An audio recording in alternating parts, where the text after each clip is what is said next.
So I finally beat The Legend of Zelda Skyward Sword. I originally bought this game when it came out, the HD version of course, in July of 2021. I've had the game for almost 2 years and I just now decided to beat it.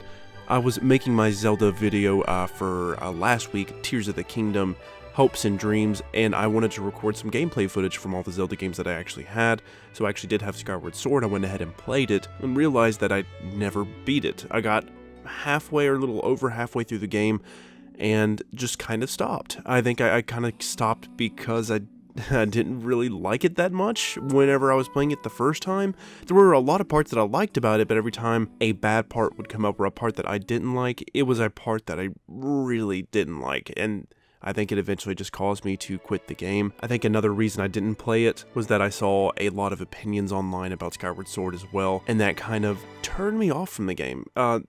I really shouldn't let that get to me, but seeing a lot of people hate on Skyward Sword, saying they were playing it and they just kind of stopped because it wasn't their favorite, it really got to me. I started seeing more flaws than I would have originally seen if I had just not paid attention to what anyone else was saying and just played the damn game. But I am very happy I actually beat it. I liked Skyward Sword a lot. It actually scratched that itch that I had for a classic 3D Zelda game that didn't have that open world style like Breath of the Wild does. And it really put it in perspective for me. It made me more excited for Tears of the Kingdom because I'm really glad Tears of the Kingdom is not a classic 3D Zelda game.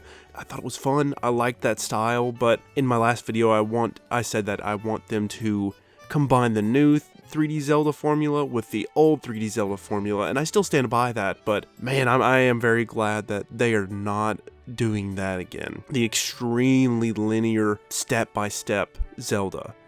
That was cool. Sometimes I feel like I need to get step-by-steps to actually beat a game or to complete a certain task, but it would be really nice just to kind of be free in that open area, and especially playing Skyward Sword when you're in the sky area and you're riding your loft wing throughout the different areas in the sky, like going from Skyloft and then going to the Thunderhead. It's very barren. It is so very barren and boring, and it feels like there's just nothing really to do up there.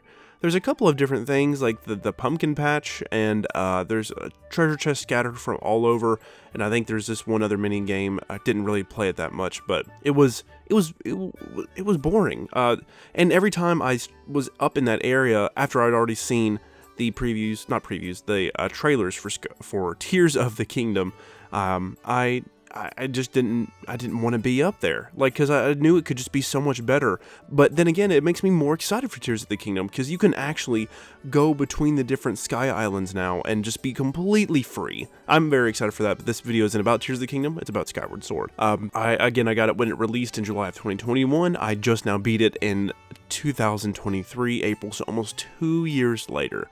I decided that I would play the game with motion controls. I played the game half the way through with motion controls and the other half with button controls. And I very, very much prefer the button controls. Just using a controller and not having to swing your arm around was just more enjoyable, in my opinion. It was still fun to actually move your Joy-Con. You can move the sword around, but just with the gyro controls, it didn't work that well. It didn't feel like, sometimes it didn't go where I wanted it to go, and whenever it was up against an enemy, I'd swing a certain way and it wouldn't do that, and it'd just be very frustrating because you come across an enemy and you're making the right movements, but it's not registering in the game. That can cause you to die or lose, and it's just, again, I think that's why I quit the first time. But the button controls were a lot better. It was a lot better. I played the ending of the game with button controls. And I remember I wanted this game very badly, I guess, when it came out originally on the Wii. I was very excited when they introduced and announced a new Zelda game, and I actually did have a Wii at the time. The only game I had for it was Super Smash Bros. Brawl and Wii Sports, of course. I could only get about 2 games a year when my birthday and Christmas would come around, so I was thinking about asking for it for my birthday and Christmas, and then I heard some information I didn't want to hear. The game can only be controlled with motion controls. You can only move or swing around the sword with motion controls. There's no other way to do it. And I had a classic controller, and I even had the Wii that had the GameCube ports on it, so I wanted to use a GameCube controller. And that turned me off immediately.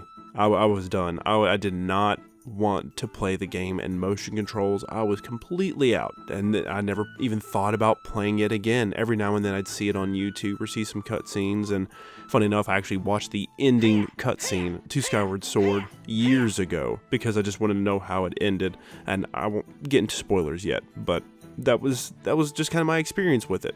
Every time I saw gameplay, I'm like, oh, just swing around the sword like that? That doesn't look fun. It feels like it'd be very frustrating. A lot of ways it was. But I'm very glad I got to play it. The story in this Zelda game was very, very interesting. It was so very detailed. The opening feels like it's the longest opening of every Zelda game I've played so far. And maybe it's just because of all the dialogue and text, but man, I just wanted to get through it. It felt like it lasted so long for the game to start. They were really trying to establish like a base for the story, and they really did that. They established a relationship between Link and Zelda feel like they are very, very close. Like, closer than any other Zelda game I've actually seen. They actually kind of interact with each other. Link doesn't say anything, but his reactions to Zelda and just his facial expressions, those were really, really cool. And when Zelda towards the ending got hurt by one of the final bosses, when Link gets very, very angry, I thought that was freaking sick, dude. That was amazing seeing Link get so very mad, because in Breath of the Wild and every other Zelda game, he just kind of maybe besides Wind Waker, he just kind of doesn't really feel like he makes any facial expressions, or he doesn't really care about anything. Sometimes he'll scream, but in Skyward Sword, he actually noticeably looked pissed off, and I love it when the hero gets pissed off. I love it when they get so very angry, and because someone that they love got hurt, and then they're ready to defend them. I don't know. I love that. I'm cheesy like that. I just think that I got goosebumps. I was like, that's pretty sick. But the relationship between them really feels like it's established, and they're very close to each other, whether they're best friends or they love each other or they're in love with each other. Regardless, that doesn't really matter. They're very close. They're best friends. So I really liked seeing that in the story. Groose, I freaking hated Groose at first. I thought he was so annoying. I didn't understand why anybody liked him as a character. He was, God, everything he did, I hated. But I get it now. Once you get to the ending of the game, Groose is very, you change your mind about him. He's very wholesome. He becomes a very wholesome character. And hopefully maybe we can see him in future Zelda games. I'm not sure how they can work with the timeline, but maybe a reference to him would be cool too. And then there's that famous meme of Link falling down from the sky and then Groose chasing after him. I thought that was pretty cool. And then the main villain for most of the game, I did not like him. He kind of sucked, and he really creeped me out. He was weird. Maybe that was the intention they were going for. I didn't like him, and every time I fought him, he talked way too much, like that classic villain telling you his whole plan while you're sitting there, and I didn't like him. I was very glad. I won't get into spoilers. Never mind. I didn't like him compared to other villains from Zelda's past. Just not my favorite. Demise though. Demise was very, very awesome. Only when his final form showed up. That was the only part that I actually liked about Demise. The fat, chunky Demise. I hated fighting that thing. You fought him like 3 different times. Every time you went into like the forest, it felt like Impa would tell you like, oh no, he's gotten loose again, you gotta go seal him away again. So you had to go all the way back down, make sure he didn't get all the way to the top and seal him, and then do that 2 more times, and then every time is just a slightly different. I freaking hated that. Man, that was so annoying. And every character in this game though feels real, you know? Like they really spent a lot of time and they put so much care into this game and the story. Like you can tell they really tried thinking of everything and tried putting as much detail as they could, which was really cool. At the beginning it feels just kind of dragged out, but as you keep playing the game and you get farther and farther into it, it does get a little bit better, and you actually become more and more attached. The dungeons though, man, the dungeons were awesome. I wanted to experience some dungeons, not shrines. I wanted to experience some dungeons with some awesome puzzles and stuff I have never done before. That way I can figure it out. And I loved it. Every puzzle in this game felt like it was incredible. It was so much fun to solve. Everyone kept saying that the puzzles and the dungeons in Skyward Sword were some of the best, and I completely agree with them. That they were so much fun. It scratched that itch that I wanted, that I had to play a Zelda game that I have never played before, so just going in blind, and this did it. Those dungeons were so much fun. Man, if I could play the game again, just the dungeons and the puzzles, that would be cool. I don't really want to go through anything else, but man, the music in the dungeons, the atmosphere of the dungeons, the items that you get in the dungeons were amazing. Like, you get so many items that you can use in this game, like the whip, the beetle, the claw shot. Those items are so cool and unique to Skyward Sword. With Breath of the Wild, you don't get any of those items. You get a lot of different bows and shields and the tablet to freeze time and do other stuff. That was cool, but in this one, you actually use different items. My favorite one was probably the beetle. The beetle was my favorite because you can actually go around to different areas that you cannot reach as Link. You can send the beetle down or up as long as it'll allow you to, and go through different crevices and holes, and that you can actually use that to grab bombs and solve different puzzles. That was very, very cool.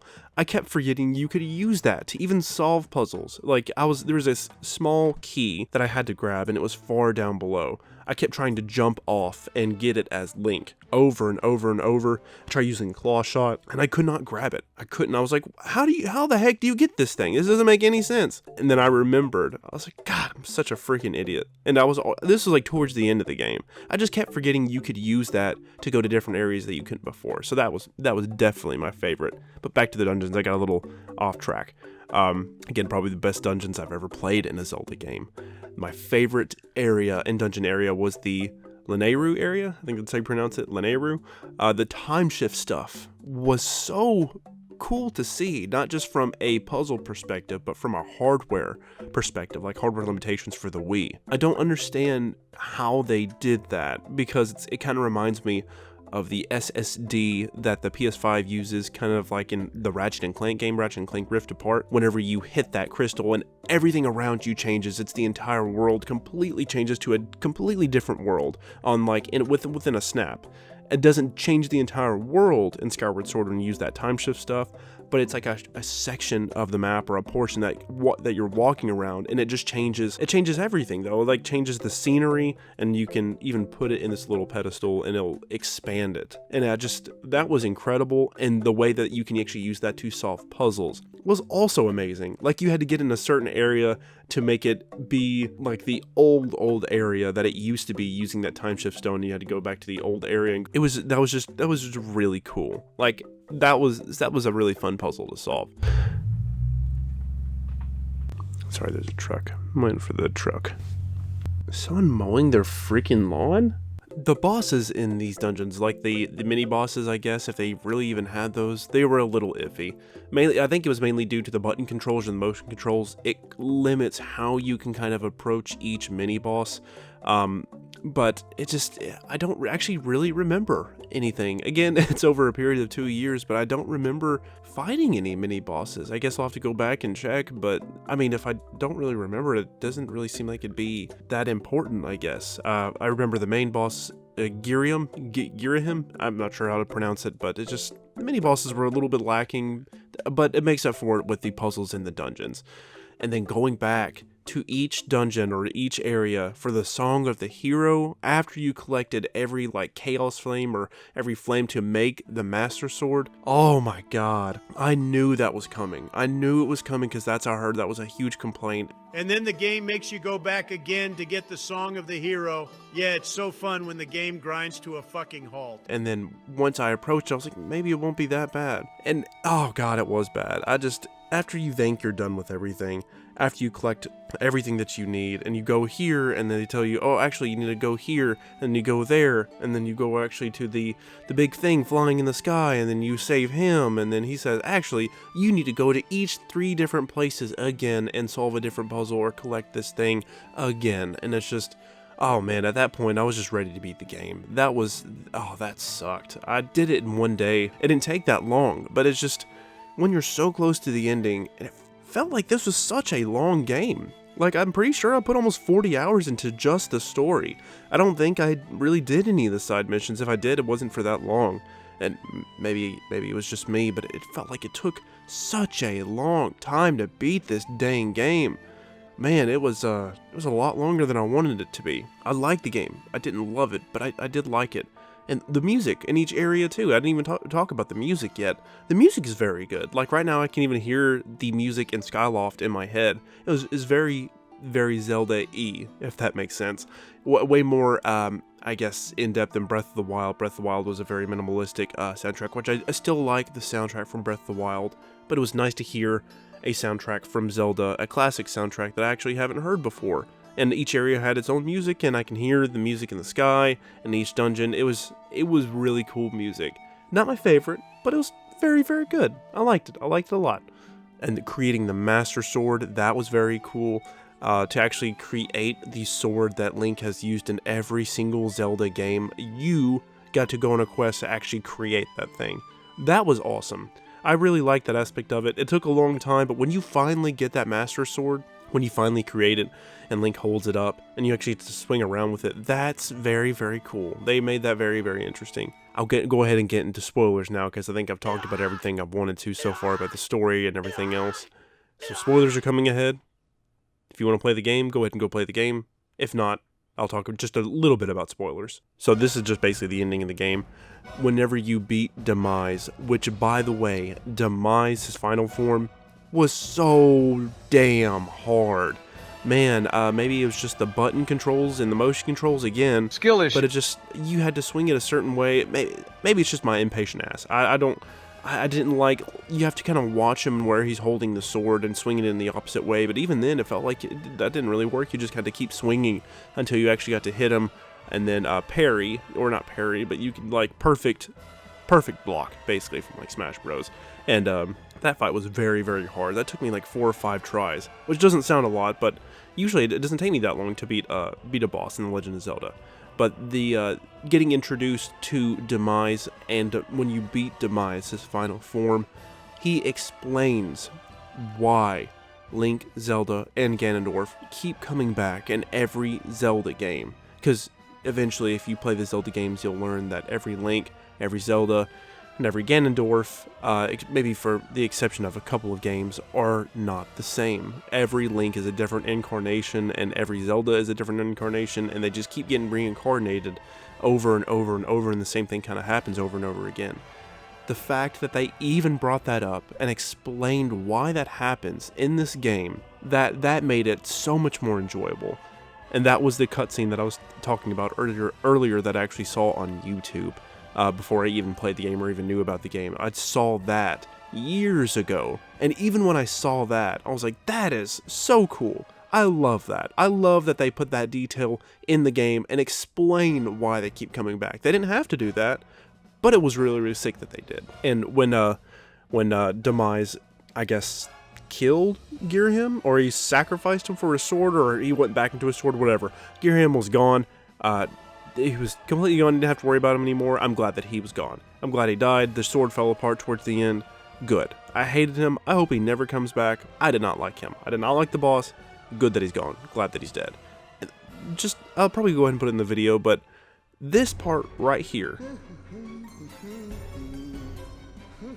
What the fuck is going on? Like, there's no effects or anything. He's just dancing around her and he keeps flashing in and out. I don't think, usually when he disappears there's like an animation or like an effect, but this is just, what the hell is going on here? This really did disturb me. I'm not joking. I don't understand why this happened. Okay, moving on. The ending was very, very wholesome and made me smile a lot, actually. This is a really cool ending. Seeing Groose too whenever they're talking to Impa, and the way Groose reacts when old Impa dies, and which was weird, again, she just freaking disappears. I don't know, or maybe because she's thousands of years old, that makes sense. But the fact that he's just like, he comes down to his knees and he's just in pieces. But he becomes a very cool character at the end of the game. Groose, he became a favorite of mine. He was annoying at first, and then I understood why everyone liked him. It was very cool. It was very, very cool. I liked him. And then finally, whenever we get to the end of the game, after you beat it, it says, would you like to start again in hero mode? Hell no.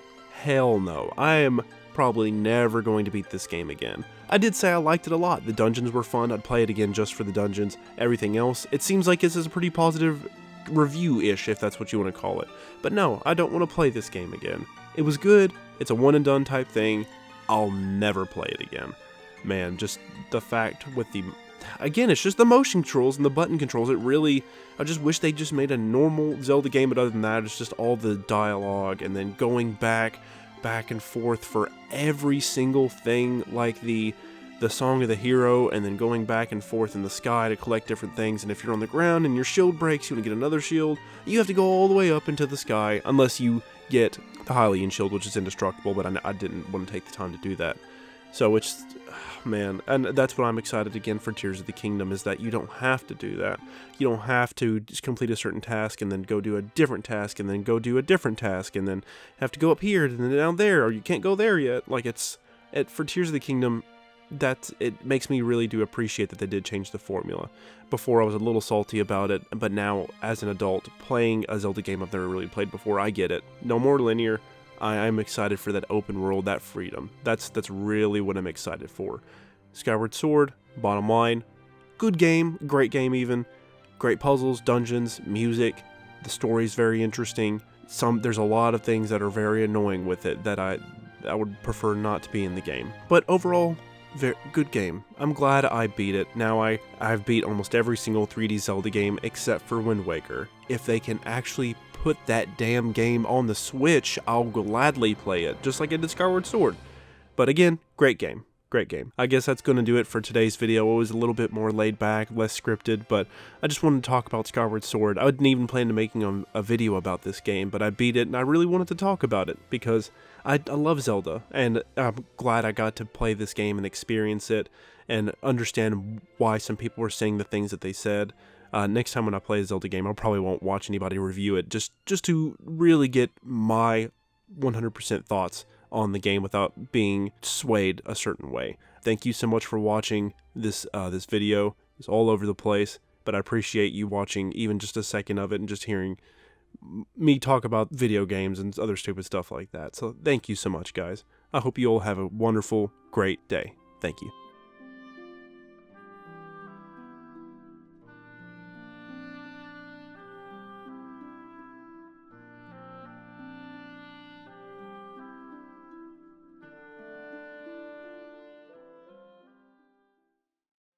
Skill issue.